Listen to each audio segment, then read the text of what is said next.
So here I am coming into Edinburgh on 06, and as you can see I'm way too high.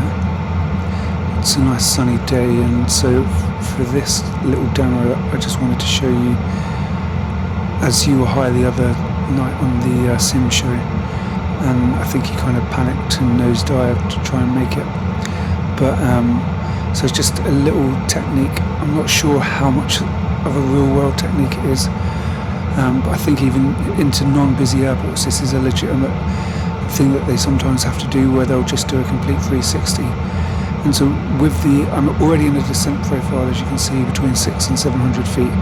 The ILS is way below me, so I'm just going to initiate a turn in the Airbus and get it at a bank angle that I like. Hold that, it will stay on that descent profile. As you can see, I'm just making slight adjustments, and then I'll just let the Airbus do its thing. And as you can see, I've now taken my hands off the controls.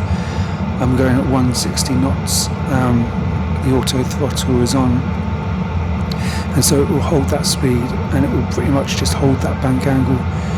It's quite a blustery day, so this won't be a perfect 360, but in theory, on a completely calm day, if you tell the Airbus, if you command a certain pitch or a certain bank angle, then it will just maintain that the whole way around. You could do a complete perfect 360.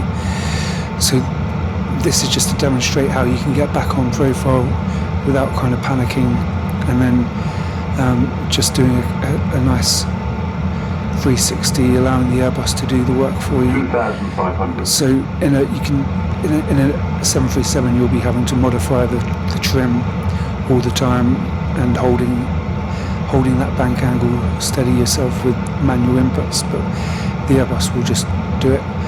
So it's just going to come around itself.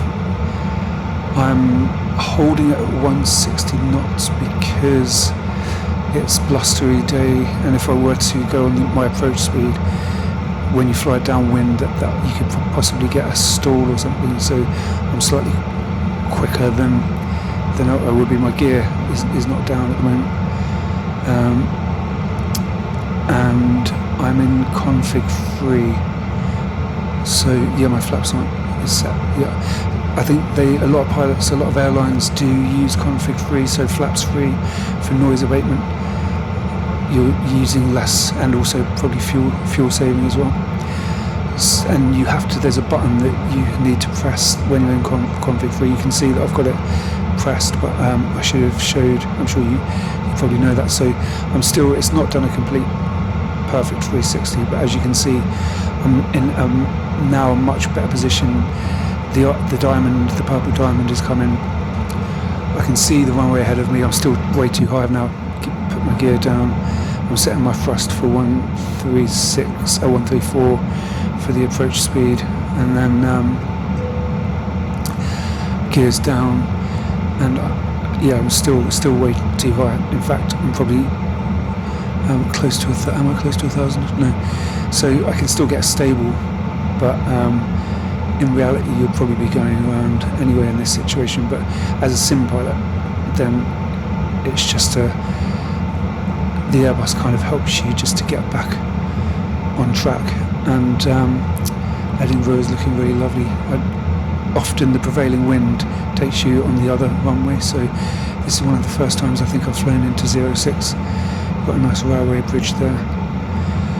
So yeah, I think we all love to see you do the sim shows, and so this is just a bit of advice, I suppose. I'm not qualified in any way, shape or form, apart from having a ridiculous amount of hours in my flight sim, and we just love to see you persevere with it and the learning curve.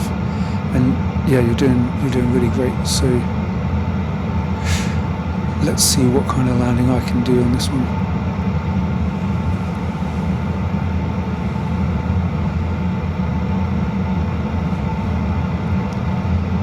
So yeah, still too high and struggling.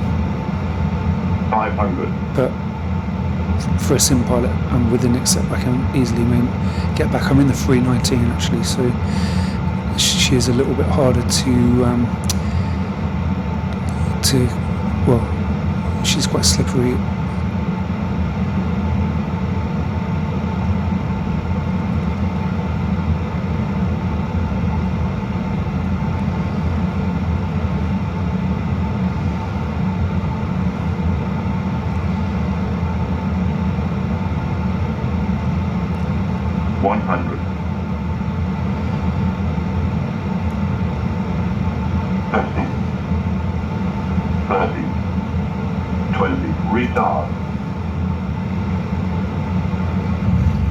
Just about legal. I mean, it was an okay landing. It was commercial, probably about 250 feet per minute. It was no way a butter.